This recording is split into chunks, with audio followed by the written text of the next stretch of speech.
All right, I'm reading Colicchies Helping Hand, my book. I published while I was hitchhiking across America at the same time, and after it came out, I traveled to the White House and got the president, Congress, and a lot of other people to read it, and it's helping get people off fentanyl, heroin, meth, cocaine, alcohol, whatever the drug is. It's helping a lot of people. It's called Colicchies Helping Hand by Stephen Roof, and I'm gonna read it. And I can't make long videos on here, so I'm just gonna make all the videos in chapters. Chapter 1, chapter 2, and just follow whatever the video is labeled, and to watch me finish reading the book and the story. I'm doing it mostly for people that have no money and they're drug addicts. Most drug addicts have no money, so I appreciate if you know anybody addicted to anything to please let them see and hear me read this book on video. Like I said, it'll be in chapters, chapter 1, chapter 2. I can only record so much footage on here and post it on YouTube, so I'm not sure how to work machines yet is why. So I know I gotta confirm something on YouTube, YouTube video or whatever. But alright, this will be actually the second time I read the book.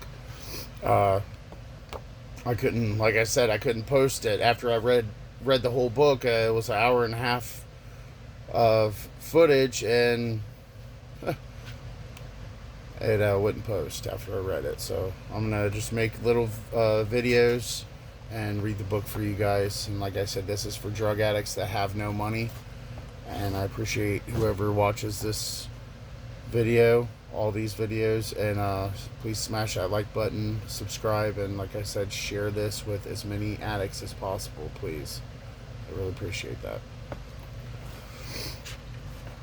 Alright, like I said, this book is called Colicchies Helping Hand by Stephen Roof. I'm the book author of The Diary of a Drifter, and I appreciate who checks out both of these books. Alright, here we go. There's a dedication in the front of the book. I dedicate this book to Colicchi. His music saved my life. Thank you, my friend. I mean that. I urge the world to read this with an open mind and open heart, not judgmental ears. This story needed to be told because I couldn't bear the stress any longer. I'm alive today to tell my story, The Diary of a Drifter, which is my first book, because of Colicchi's music guiding me out of the darkness. What I mean by that is I wouldn't have been able to publish The Diary of a Drifter because after me losing my mind severely in that story of my life, I got really bad into drugs right at the very tail end of that, and I was very much suicidal and didn't care, and Colicchi's music brought me out of that.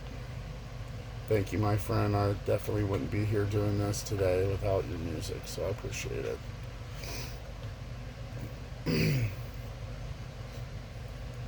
When I was younger, I was around 6 or 7. I stayed at a friend's house, and he stole some marijuana from his dad. I know that at a young age this happened to me. Though crazy, right? Well, it gets crazier. Anyway, the two of us went into his bedroom and smoked a joint. Then he lit it off his stovetop. So there I was, half-baked, watching What's Eating Gilbert Grape. I had no idea of the nightmares soon to follow throughout my whole life. Anyway, I thought I was cool. So stupid and young I was. Well, I didn't use anything until 3 years later. I again got a hold of some weed with a friend. At a trailer park, we went to the creek to smoke a joint again. But this kid was a little older than me. I was smoking as we were fishing when the marijuana started to hit me to where I wanted to, get high. The older kids would usually rob me once I actually had the urge to get high, and when I would ask them to get me weed, they would just laugh and take my money. All the middle schoolers and high schoolers would, but here and there I got a bag of weed, unfortunately. So there I was, alone, no friends, and a bag of weed for my only friend. I was alone a lot. I still am. That's facts. I've been homeless now 20 years. My story's pretty wild.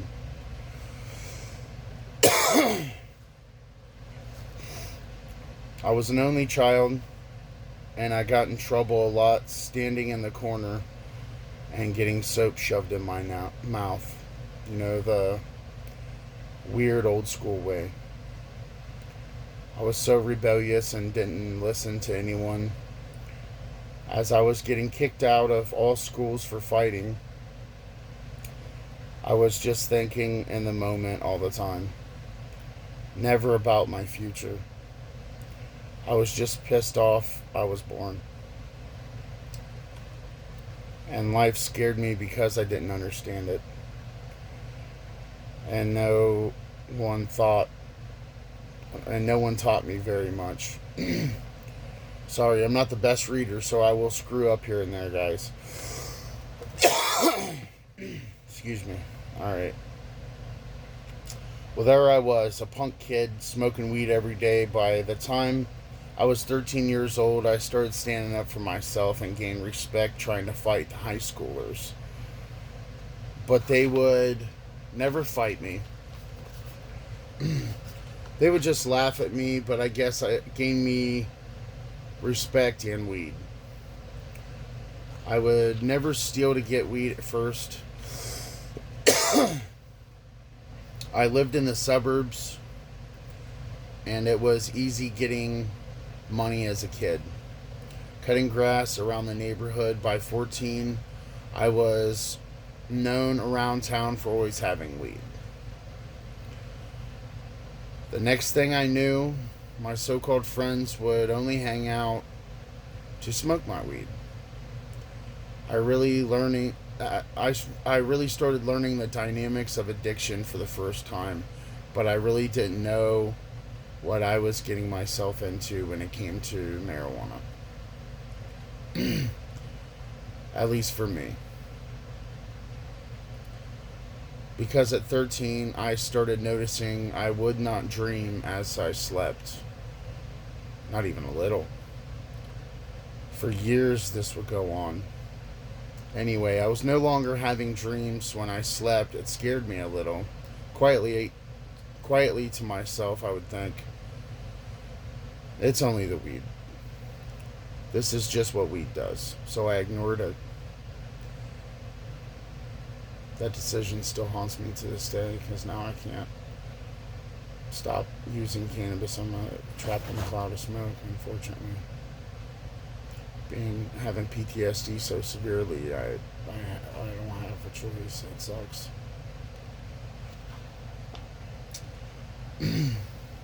Well, anyway.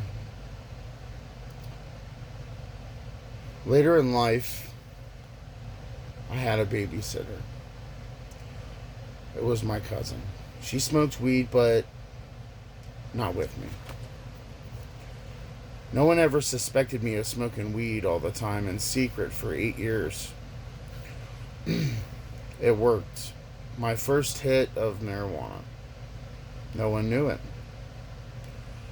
But when I was 14, it all changed. Boy, did it change. I went from always having weed to this sucks very quickly. Well, what happened was I was in the shower.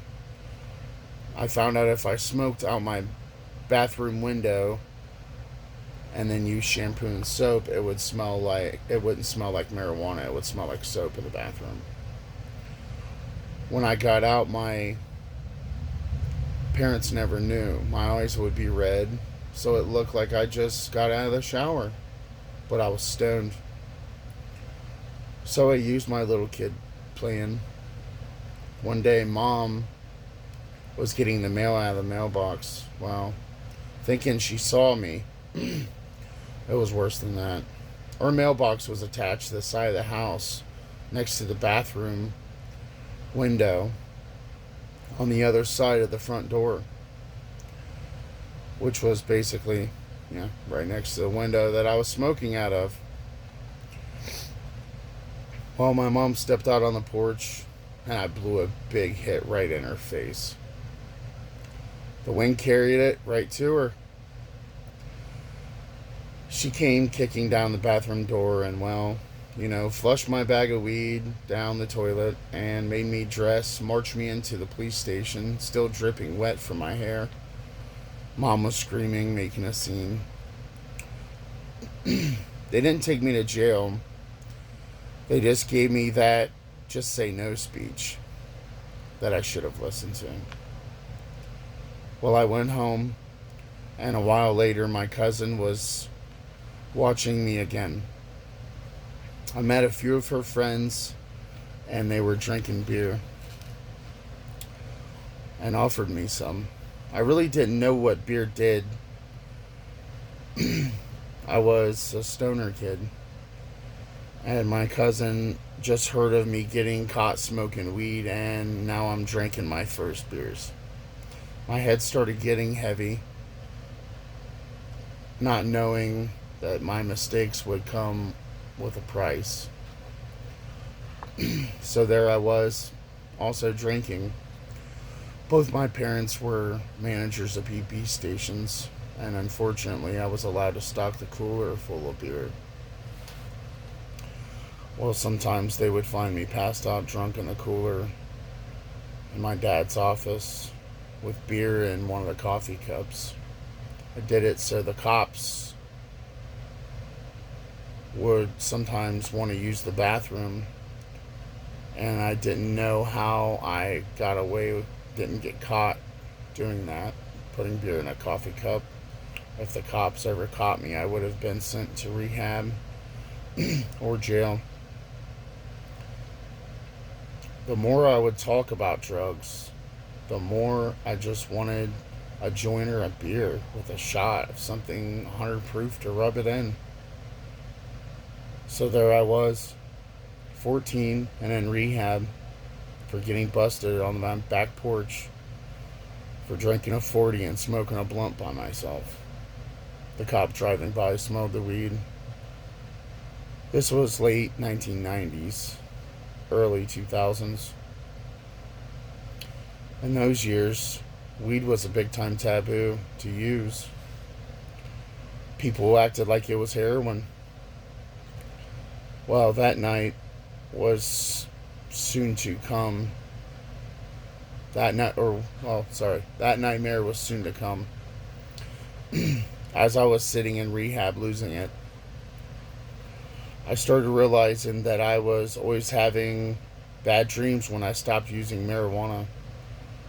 Like I was going to fail a drug test and go to jail again, or I simply would die in all my dreams. No matter what I did in the past, I couldn't figure out, and I was on probation my entire teen years.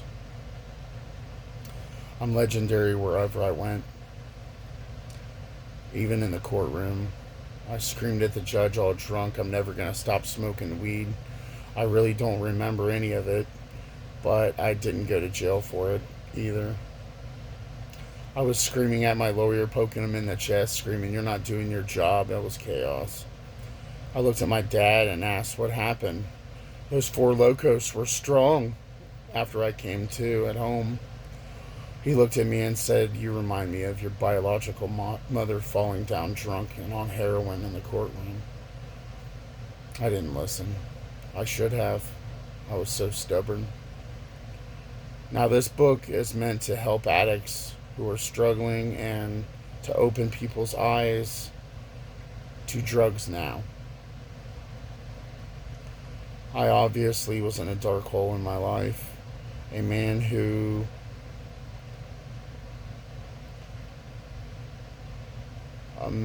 I named this book after, Colicchies, saved me from this dark hole. I always loved music.